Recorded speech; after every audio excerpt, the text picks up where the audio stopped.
just say, who's the nut job that came up with the idea to do a video on 6 colors? I need my cobalt teal umber oxide permanent. I think give you more an intelligent approach as to why you're doing a limited palette. In this video, I'm going to try to do a plein air landscape oil painting with a limited palette and match any color that I see. We're also going to talk about the benefits of a limited palette and how it can help you. We're going to talk about how to design a limited palette around your needs, unique to you. But first, I'm going to talk about a couple limited palettes that I think all beginner plein air landscape painters should try before they go out and paint. Hey painters, how's it going? We are high up in the mountains here, Colorado, really high up this time. And I'm gonna see if I can paint this scene behind me and match any color in this plein air landscape behind me with just 6 oil paint colors. 6.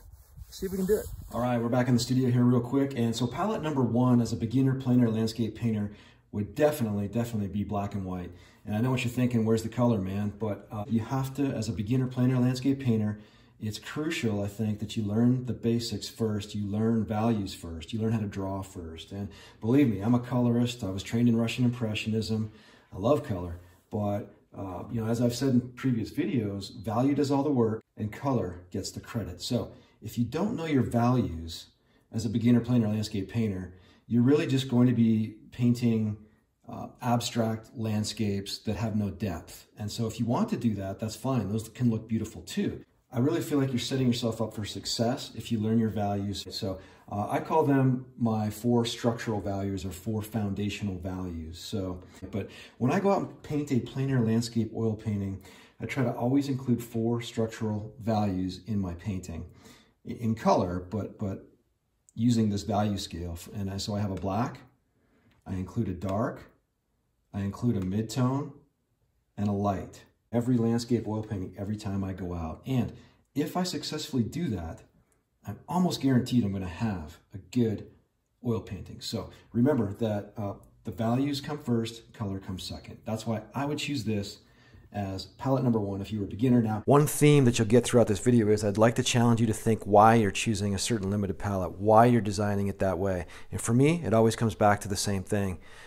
I want to try to make the best, most beautiful painting that I can. So I want that to come across. So if you're just beginning, I would start out by painting still lifes, fruit, flowers, things in your studio, and even going outside and doing some plein air landscape paintings in black and white. All right, so after you've learned your values and you've nailed those, you can graduate to palette number 2 for beginner plein air landscape painting, and that's the primary color palette. So we have yellow, blue, and red. It's a great palette, and even once you get beyond the beginner level, I think this is a very great palette to use for a limited palette, and you'll see why in a moment, because I think it's one of the most flexible palettes and one of the best palettes for reaching all the values you need and all the colors you need. So in choosing a limited palette and palette design, like I say, I always ask myself some questions. Why am I doing this? What benefit is it to me? What outcome can I get from this palette? How can it help me? What can I learn? But there are 4 questions I would ask about this palette. And so let's take a look at those 4 questions right now. Here's the 4 questions I want to ask myself before I decide to use this palette when I go out to plein air landscape oil paint. Number 1, can I get my foreground darks? You see, in previous videos of mine, if you want to go watch them, I've taught about plein air painting through atmospheric windows. Foreground, middle ground, and background. That's how I look at plein air landscape oil painting. Is I try to achieve depth, atmospheric perspective and depth, and linear perspective through the use of color, value, and temperature changes, right? So if I'm going to choose a palette, I want to know, am I going to be able to get my foreground darks, both warm and cool? And number 2, am I going to be able to get my lightest lights? And in the middle ground, am I going to be able to get my middle ground values?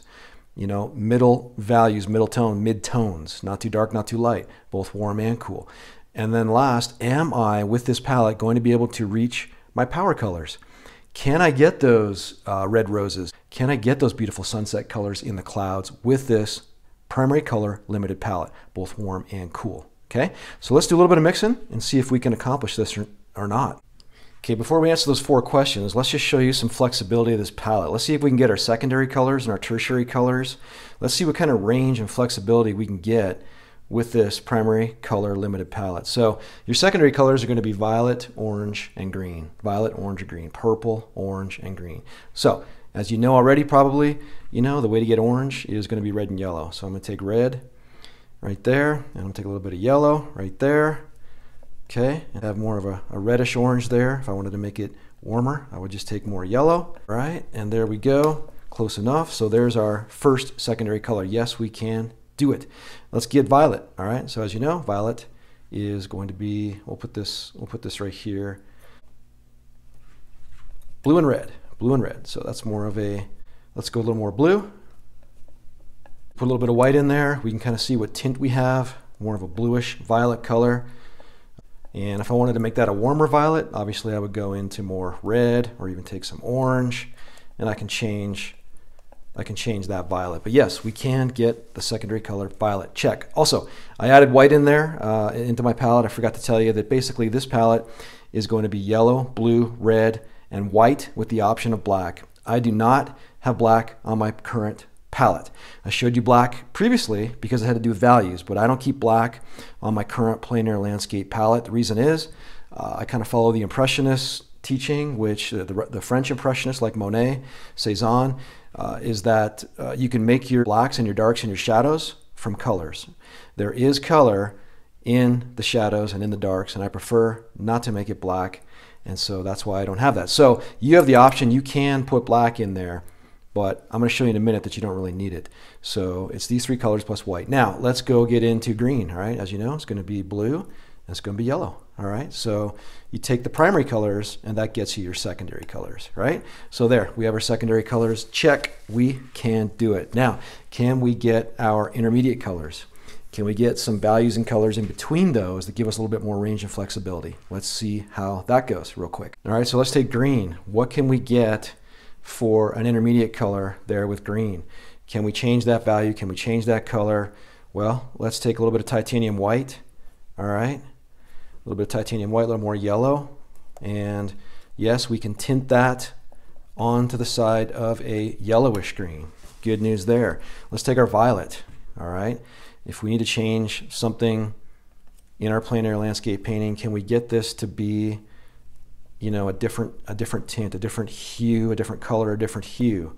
Yes, we can. Just add a titanium white, a little more blue, so you can see that's more of a lighter value and a cooler color. Okay, this is a lighter value and a warmer color. So check secondary colors, primary colors. We've got some intermediate colors. Okay, and then last, can we get our tertiary colors? Tertiary colors are colors that are opposite each other on the color wheel.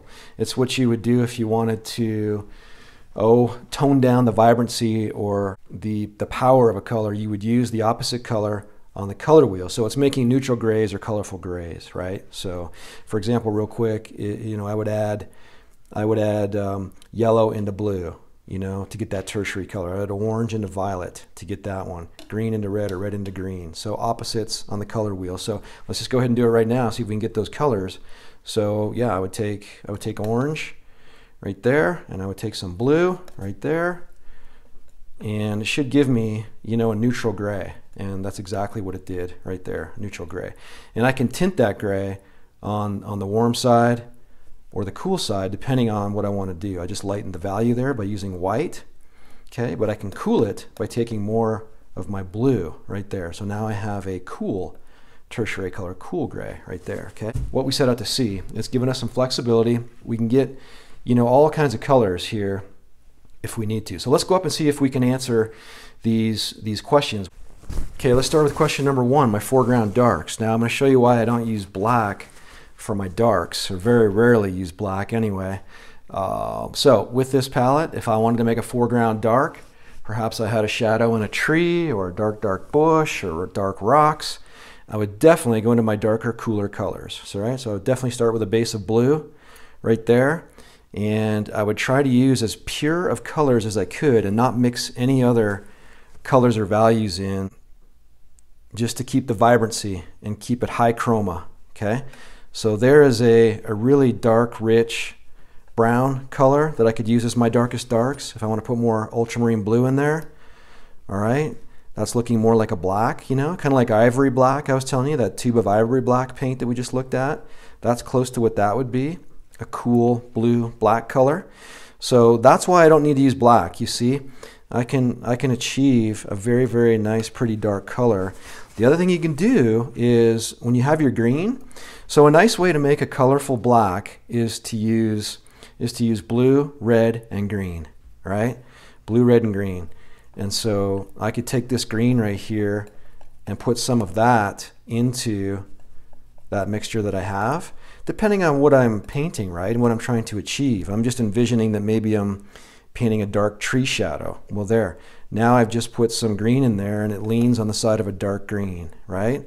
So let's look at my lightest lights. We're painting a sunset. We're painting the light on a mountain. We're painting reflections on the water. We're painting, oh gosh, the side of a barn that's catching full broad light, you know, or a flower that's in full light. I'm obviously going to have to start with a base of, I want to use titanium white, and then I'm going to go into my warmer colors like yellow and orange. Okay, so that's definitely vibrant and potent. I like that. If I wanted to make it lighter, I can do that. I can make it a little bit lighter with titanium white. Now let's just say it leans on the side of an orange. Well, I can take a little bit of red and put that in there. And now I have somewhat of a vibrant yellow-orange color. And I can do even more like that. I can take more white and I can kind of power up that red color like that, right? I mean, let's just say you've got a cooler power color that you need, like blue. And let's just put that right here. Running out of white here, but boom, look at the power and the vibrancy of that. Okay, let's just say I needed a real powerful green, you know, the sun is shining on this tree and I just really got to power it up. Let's just see, you know, if we can do that, you know, just a brilliant, really chromatic green. Boom, right there, achieved. And I can even go more yellow and make it even more vibrant like that. You know, again, take some white, okay, take some yellow, a little bit of red. And again, you can make these real nice, warm, you know, power colors. Definitely with this primary palette, whether it's warm or cool, I can do it. Okay, and last, let's see if I can get my middle ground colors. They're mid-tones, not too dark, not too light. They're in the middle, and they're warms and cools. Well, you know, how do we get that? It's basically our tertiary colors. It's the opposites on the color wheel. So can I do it with this primary color limited palette? And so we went from primary colors to secondary colors to tertiary colors right here. So basically you got green and red right here, and this is what we come up with. So this could be a nice middle tone color depending on what you were painting. And then I could add more titanium white to that, and then I could add more, I could add more violet or blue to that if I wanted to, depending on what value, what color I was trying to achieve. But then also, let's take violet and orange, you know, and just see what we get. So violet and orange, I think that was this mixture right here. Opposites on the color wheel, violet and orange. Take a little more titanium white to make it a mid-tone. And then I have a beautiful, nice mid-tone gray. Right now it's a little on the cooler side, but I can warm that up by taking more orange into it, right? So I can do a warm mid-tone or I can do a cool mid-tone with this primary color palette. There's a lot of flexibility here, right? So I can go and do different things with these colors, you know, and these mid-tone colors. And I can do I have a lot of range depending on what I want to do. Do I want to warm it up? Do I want to cool it up? It just really got a lot of flexibility. And so if I want to do my background cools, like I paint mountains quite a bit, and if I want to make them cooler, usually things off in the distance to create atmospheric perspective and depth, they're cooler and lighter in value. So I would take this mid-tone right here and just add, you know, more violet, more blue to it, and this would be like my, kind of run out of white here, but that would be my far off mountain color, you know. And if I want to make it more purple, more violet, I can add more red to it, right? So all right, so hopefully now you can see with palette number 2 for beginner plein air landscape oil painters is a very flexible palette. It's got a lot of range, a lot of utility, and you can pretty much hit any color and value that you want out in the landscape. I'm confident that you could even use this palette going forward and not change and still be able to make beautiful paintings out there in the field. One note as we conclude this though is that If you want to be able to do what we just demonstrated, you need to pick the purest form of the primary colors, the purest form of yellow, blue, and red. If you deviate with other colors and manufacturers and things, you're going to have trouble reaching the power colors in particular. That's what I'm talking about. You want to have the purest form of yellow, the purest form of blue, and red. This is cad yellow medium. So if you went with other colors of yellow, it may affect your ability to reach those peak colors, power colors on the scale. Same with blue. If you deviated from ultramarine blue, and with cad red light. Now, you could argue there are other purer forms of red. Maybe you would say that quinacridone red or vermilion or alizarin crimson, but this is just me. I'm not saying that my way is the perfect way, but this is, for me, these are the purest forms of the primary colors, which will allow me to reach all the colors and values I need to reach. All right, there's palette number 2. Let's get on to palette number 3. Let's go. Hey, can I just say, who's the nut job that came up with the idea to do a video on 6 colors? I mean, seriously, what if I can't do this? I need my cobalt teal umber oxide permanent. If I don't have it, I ain't doing this bit. Okay, here we go. Here's a brief look at the palette that we are going to use today. I'm going to try to match any color that I see in the landscape with these colors. I picked this landscape because really I wanted some evergreens somewhere in there to get those darks, see if I could get those darks, and then I wanted some distance. I'm a little closer to the mountains than I would like to be, but it sure is beautiful. I still think we'll be able to put this 6-color primary palette to the test. Let me just give you a brief introduction. We've got titanium white, we've got alizarin crimson, cad red light, cad yellow medium, cad yellow light. We've got ultramarine blue and phthalo blue. Hey, one side benefit of painting with less colors is you got a lot more real estate on your palette. I just noticed that right now. I got a lot of room to mix. I like it. So we're going to talk more about this. I want to put the camera on the landscape. We're going to get painting, but just some quick information I think that might help you as to why I chose this palette in part. This is known as a 6-color limited palette. By definition, a limited palette is 6 colors or less. But hey, like I say, there's no rules in painting, man. Don't let anybody hold you to any rules. It's also called a split primary palette. You might hear it being talked about as that as well. It doesn't really matter. It's 6 colors, a warm and a cool for each primary. And so alizarin crimson, I like it because of its dark value. It's closer to violet on the color wheel, and it has a good tinting strength, but a moderate tinting strength, so it's going to tint well with other colors when you mix it. It's going to play friendly and mix some beautiful colors. It's a transparent red. Cad red light. It's about as close of a red to a true natural red that that you could get, and you could argue about that with me, and that's totally fine. I respect your opinion. There's other reds: quinacridone red, purulene red, Corona rose. You pick which one's best for you. I've got my reasons, and I'll talk about it. Cad yellow medium. Okay, so again, on the warmer side, closer to orange and red on the color wheel, and then the cooler yellow, cad yellow light, closer to green on the color wheel, cooler of the 2 yellows. And then here's where we get into a bit of a possible argument. As you read blogs on the internet and study and listen to different people, they'll argue whether phthalo blue is a warm or a cool. Okay, let's just leave it open for debate and respect each other's opinions. I say it's a cool blue. I say ultramarine is a warm blue. If you look at the color wheel, this is more closer to violet and purple. Ultramarine blue is, and then phthalo blue is, I see it as closer to green. Okay, so closer to green on the color wheel. So I see it as cooler. It's not closer to violet, which would be warmer. That's just my opinion. I totally respect yours. I have my reasons, and you'll have yours. Phthalo blue is transparent. It's a very high tinting strength. If you want to make a beautiful violet and put red and white in there, it's going to be awesome and beautiful. Okay, a little bit more about this as we go. Let's get painting. All right, excited to get going on this painting. Let's look at palette view first and mix up a couple colors. The first color I'm going to mix up is that foreground dark. I always start my paintings with my darkest dark because it keys all my other colors. So I'm going to go and do alizarin crimson, okay, right here. And I'll put my darks over here on this side of the palette. So I'll leave that right there, alizarin crimson. And I'm going to go and do phthalo blue. Equal parts of both. Now, if you wanted to lean it more blue or more red, guess what you would do, right? You would change the mixture. But this is exactly why I don't have black on my palette. So let's just check that out right away. I don't believe in having black because I don't like, how easy it is and tempting it is to overuse it with shadows and to create kind of a boring shadow. That's kind of the teaching that I go from. But again, it isn't necessarily by the book and the right way. It's just how I do it. I'm going to put a little more alizarin crimson in there because those are red, kind of red bushes.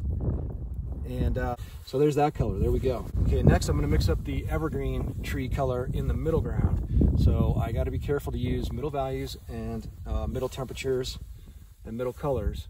And incidentally, the reason that I chose this because it gives me my best shot at reaching my power colors. That's why I really chose this palette.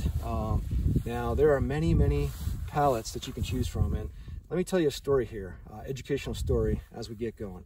Cad yellow, ultramarine blue, you get a base mixture for green. When I did my apprenticeship with my mentor, I just really kind of copied his palette. I thought that was the only way. I thought, well, he's the pro, I'll just do what he's doing. And for a while, that's okay, that works, that's true, you know, maybe for a while. But then I saw one day that he did some paintings with a limited palette. And I believe the limited palette he used, which I highly suggest you try, is alizarin crimson, yellow ochre, and ultramarine blue. So right, so you do a variation of each of the primaries. Yellow ochre in place of the yellow, ultramarine blue is your blue, alizarin crimson is your red. And then it gives you this, I looked at the scene that he did, okay, and it was a scene like this, but there was a river in front of us, and I was just kind of like captivated. I'm just playing with the value and the color here as we go, as I talk. I was captivated by the mood of the painting that he had. It was really quite extraordinary. It captured the snowy, kind of foggy, if you can imagine a place like this, you know, that had a river in front of you and it was snowing, you know, blowing and just very blustery and cold and brr. Well, he caught it with those three colors plus black and white. So I highly suggest that you try that palette sometime. But the rest of the story here is he had me train in my apprenticeship and do different palettes, and that was one of them. You know, it opened my eyes, really. It opened my eyes. Too much phthalo blue there. It opened my eyes to the possibility that you don't have to be regulated or held to one kind of palette. You can experiment, and you can do it every week, every month. You can do it once a year. And we'll talk about the benefits in a minute, but I just kind of shared one with you, is that it can sometimes capture, you know, a mood that you can't capture with all your other colors, and a harmony, a color harmony is what I'm trying to say. And so there's your tree color right there. Okay, we'll go with that for now. And then lastly, let's mix the mountain color. Okay, so we have now three colors: a foreground, middle ground, and a background. And I'm always looking to create atmospheric depth, as you know. And so this is going to be furthest from me. It is very close, but I'm going to try to make it look like it's further away from me than it really is. All right, it's you know, hey, first question is, what color family is it? It's like a gray brown, but then it does tint toward the red, right? So actually I'm going to go with ultramarine blue. Okay, and I'm going to create a gray color, and follow along with me if you don't know how to do that, or if you don't know your color wheel very well. I'm going to go with, I'm going to make a violet color, so red and blue, and then I'm going to tint it more toward the red side. I'm trying to let it be more red, and I could even leave it at that. You know, I could even leave it at that. You know, and I think I will. But what I could do is, if it got too violet, I could use the complementary color of violet orange to tint that down, or desaturate that, or dechromatize that to a neutral gray color. So I'm going to lighten this value up a little bit and add just a little more cad red. So like I said, just the uniqueness of the rocks here in Colorado and how they look. We'll do the snow and the other colors in the painting in a little bit. Let's get up to the canvas and see how we do here. All right, here we go. I snuck a sky color in there. Just a combination of cad red light, ultramarine blue, and titanium white. Various proportions of that. Easy, no problem. Sky in. Okay, so we're just getting hints of these foreground bushes in here. My darkest dark. That's where I always start. That's just right here. And I like the color of that. I like how I can reach that dark. I can make it even darker if I want in spots by just going into phthalo blue, you know, right here at the base of all of that.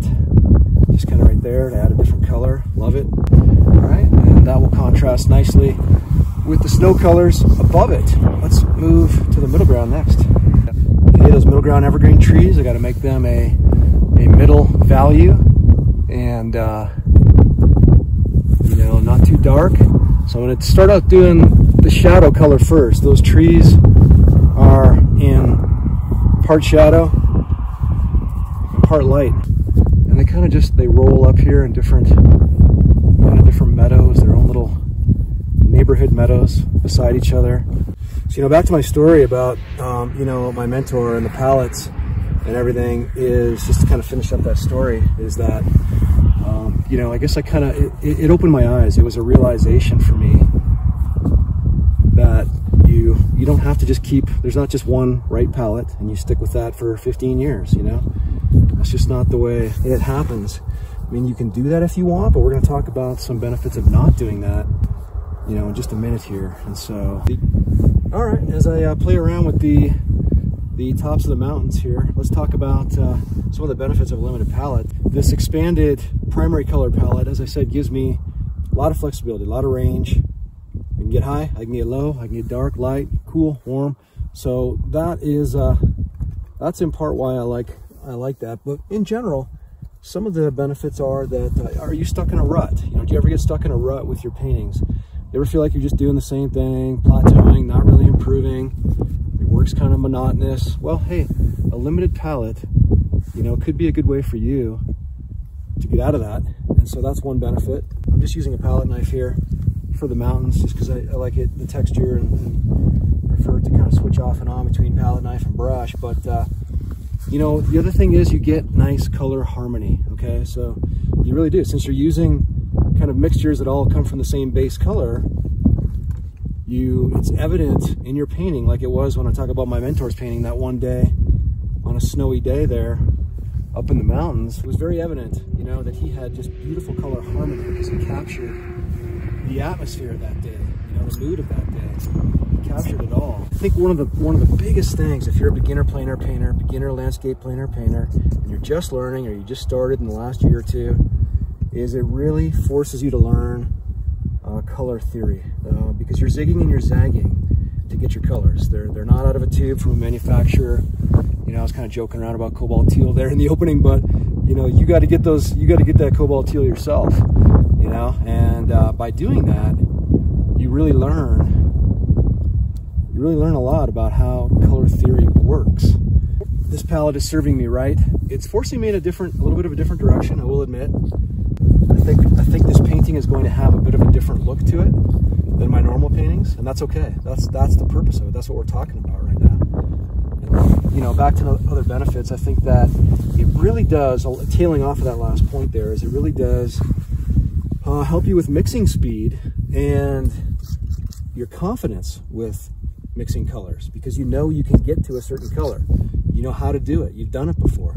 And so I think that even though you have to do a couple zigs and zags and a few extra steps to get a color, I think it really, you know, back to the other benefits, I think that it really does, tailing off of that last point there, is it really does help you with mixing speed and your confidence with mixing colors, because you know you can get to a certain color. You know how to do it. You've done it before. And so I think that even though you have to do a couple zigs and zags and a few extra steps to get a color, I think it really does simplify things. It increases your confidence, your speed, your agility, if you will, with color mixing. So, you know, the other thing, hey, let's talk about this for a second, is easier setup and supply. I'm gonna go with that meadow color out there. I'm trying to fill up all the pieces as quick as I can, you know, before the light changes. But there's a beautiful yellow with all these cools. That yellow adds a nice bit of contrast to what's going on with all of this. But the other thing, like I was saying, is, you know, when you're only packing a few colors out there into the landscape, I think that it can make setup, supply, and gear a little bit easier, especially if you're a person that brings tubes with you and you use big tubes, right? Those 225 mil, 200 milliliter tubes, you know, packing 10 of those out there or in the back of your car take up a lot of room, and you get my point, right? Just a little bit easier setup and supply. Could it cost less? Could cost savings be, since you're using 3, 4, 5 colors as opposed to 15?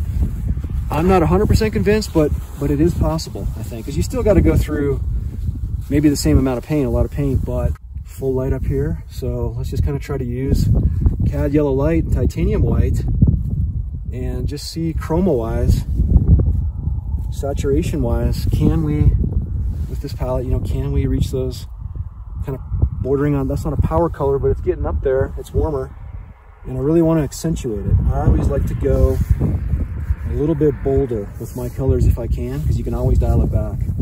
You can always dial it back. If you watch my YouTube live show, first Friday of every month, we talked about that in a little small 30-minute limited palette series video that we did a week or two ago. Watching this in 2021 of November. So yeah, that was late October. So go back and look at that one if you want to get some more on that. But so I'm always looking to try to, as you know, if you've watched my videos, dark into light, light into dark, warm into cool. It creates contrast. I'm really just concerned about one thing, really, contrast. How can I create an interesting painting? And these warms are helping me do it so far. So, okay, what I like to do with mountains, I like to, if you heard me say this before, I like to get in and out of mountains real quick. And what I mean by that is the light in them changes really quickly.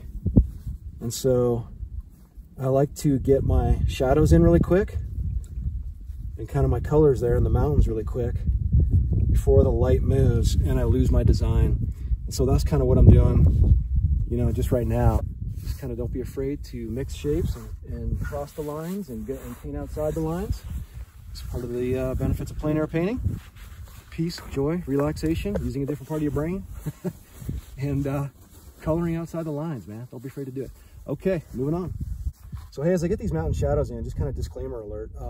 You know, my way of limited palettes, or any kind of palette, or anything I say in this channel for that matter, is not the only way. It's just what's worked for me. Well, hey, just real quick here, if we haven't met yet, I'm Terry with Learning Plein Air, and this channel is all about demos and tutorials for beginning plein air painters to get you fired up, inspired, educated, and motivated. And so if you like this video, consider subscribing. If you're just a visitor, we'd love to have you. All right, let's keep rolling. Let's keep talking about the benefits of a limited palette. How do you design a limited palette? How can we make one that fits you? I think here's some important information as we continue to work on this. And incidentally, I'm going to make these evergreen trees a little bit darker, and I'm going to show you how, because I kind of went a little dark in the shadows there, but that's okay. I'm going to show you how to push back that mountain into the background and give it some atmospheric depth. First of all, I'm going to darken up my green. So I'm going to put more blue into it, more alizarin crimson, more red, and just make it a darker value. So that's just part of plein air painting. As you go, it's like it's kind of like solving a puzzle, if you will. And so by doing something like that, I'm going to go phthalo blue with this to just power it up a little bit. You'll see right here when I put it up against the mountain like that, see how that pushes the mountain back. Can you see how that pushed back the mountain? You know, you always want to be paying attention to your values as we talk about a limited palette here. Big shapes, big, broad brush strokes. So you can see I like to get my shadows in place first, my darks. We haven't even really put too much light on except for that piece right there. I'm going to leave some of this wash underneath. I did an orange yellow wash today just because I see some of those colors out there in the landscape, and just because it's fun, and just because I wanted to. So I'm going to let some of that shine through because it's a beautiful sunny snowy cold day in the mountains here. All right, here we go. So I'm going to put the light on the snow up there, and it's a little tricky. It's not just cad yellow light and titanium white. I start out first with kind of a little bit of red actually in my mixture with my titanium white, and a little bit of cad yellow just to brighten it up, a little bit of red, because that's just how I see it, you know. You gotta paint what you see. So, all right, right in here.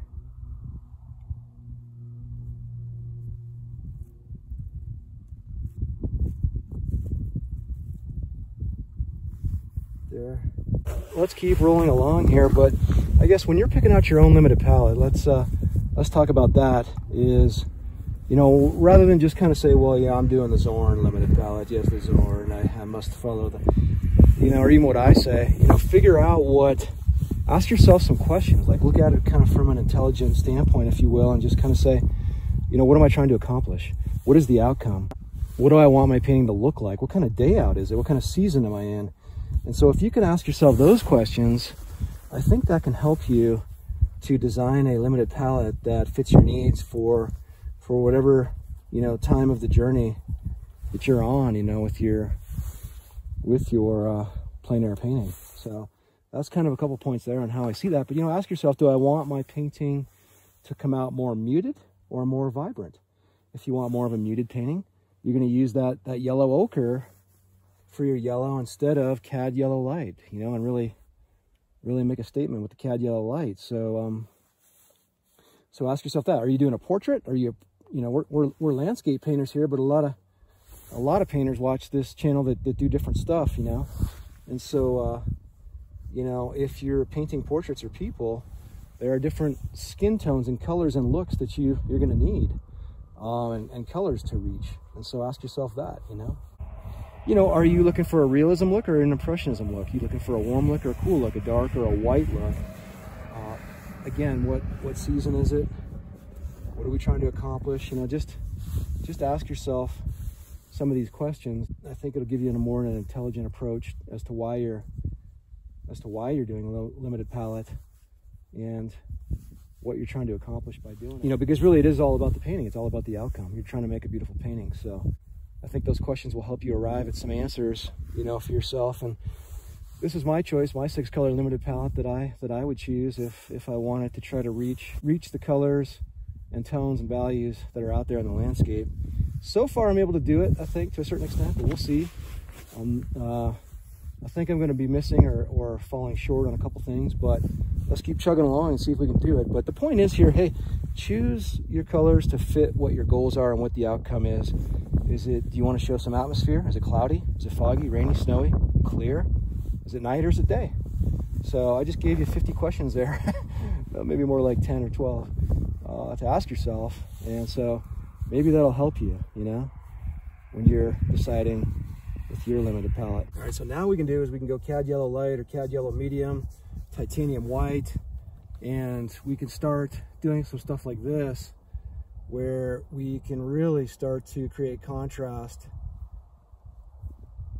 with what's going on in the mountain and the light, and really telling a story of a beautiful light and shadow day here in the mountains. And while I show you this, I want to mention that if you're interested in the supplies that I use and you're a beginner and you're kind of thinking, hey, you know, how do I do this? How do I start? I've got a link in the description. I'll put it down there to supply and setup. I did a video, which I think is very good, very educational. Take a look at that. And it also gives you access to my newsletter, which I send out about, I don't know, once a month or something, or once every couple weeks. I don't overdo it. But if you're new, I'd love to have you in the group and on the newsletter so you can get some insider tips and techniques that we talk about in there every couple weeks, and get that information. So click that link in the description, man. I'll link it up for you down there. And that's what's going on right now. So I'm just really trying to, it's actually good. We got a very nice contrast as we approach the alpenglow hour, or the magic hour, if you will, the photographers like to call it. The sun is lower in the sky right now in the mountains, and it creates some nice soft colors. It creates a strong contrast. I would venture to say that I am out here painting at just a perfect time. Light is coming from here, so light, shadow, light, shadow, light, shadow, light, shadow. You got to pay attention to stuff like that, or your painting will not look right. It won't read right. Even amateur viewers or fans or passerbyers or people who collect or buy your work, they'll catch that pretty quickly if you mess that up. So I always like to bring it up because I just don't know where you are on your journey. You got some nice light and shadow going on there, and we could kind of just describe the shape of this mountain a little bit, and right there, I'm interested in a few things with plein air paintings. I already told you, one of which is creating contrast. But the other thing is I'm interested in creating an impression, a memory, and a mood. An impression, a memory, and a mood. So there's another reason to look at how a limited palette can help you achieve that, how it can help you achieve that, and pick your colors out accordingly, according to the day and the time and the year. But I can't get it across enough. Experiment. Try a limited palette, at least once a season. At least once a season. More would be ideal. Yeah, I'm gonna go ahead and put that light on those evergreen trees out there. Now that it's a nice, soft, Alpenglow Sunset Light. I've got a little bit of my green mixture, so blue and yellow. And then I'm gonna go into Cad Yellow Light, Cad Yellow Medium, and then I mixed yellow and red to get me my orange over there. So just a dab of orange in there and not totally over mixed. And I'm gonna take let's take a big number 12 brush right now and go up on the canvas and see what that looks like. Here we are, sun's coming from right to left, washing across the scene. So I'm not painting trees or leaves. I'm painting the light washing across this object, and I'm looking very closely. This is where the strongest light is coming from, right here.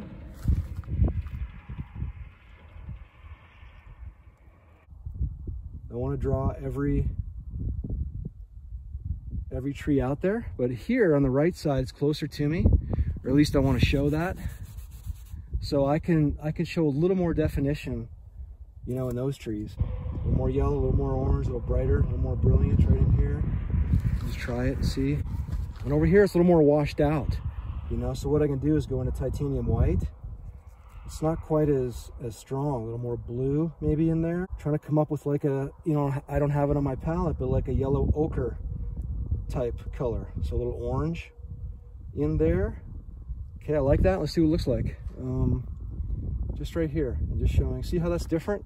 See how I did the color of the light here different from the color of the light there. That kind of shows light washing across your scene. So if that helps you, you know, you may want to remember that. And I can kind of show again just the shape of these massive, huge evergreens in front of me. Okay, let's take a little time out here and see what kind of damage we've done. This is what the palette is looking like at this time and place in the painting. So let's take a little time out and look at some close-up brush strokes, and we'll zoom it in here. And you know, I think we were able to reach some different values. Definitely went pretty strong right here with these blues, just to see these bluish purples. Let me get another, sorry, I'm in the shadow. Those bluish purples right there, to see if we could get kind of that high contrast, that high note. Same with the yellows right there in the mountains, sunshine on the snow. Let's look at the light and dark in the trees right there. And so I think with this primary color limited palette, warm and cool of each primary, it definitely gives me a different look, but not too different from my normal palette. So I like what we've done here. Well, if this video helped you, I think that the next video you should watch is right up here, how to see and mix colors on plein air. We did a lot of technical color theory, color mixing in that one, and I think that you definitely need to watch that one next. So hey, that was super, super fun. What a beautiful place, a beautiful day, and so fun to do a limited palette. So different, so fresh, so new. I hope you try it. Hey, thanks for joining me. God bless you guys, and I'll catch you up in the mountains. Click on that video next. See you over there next. Bye.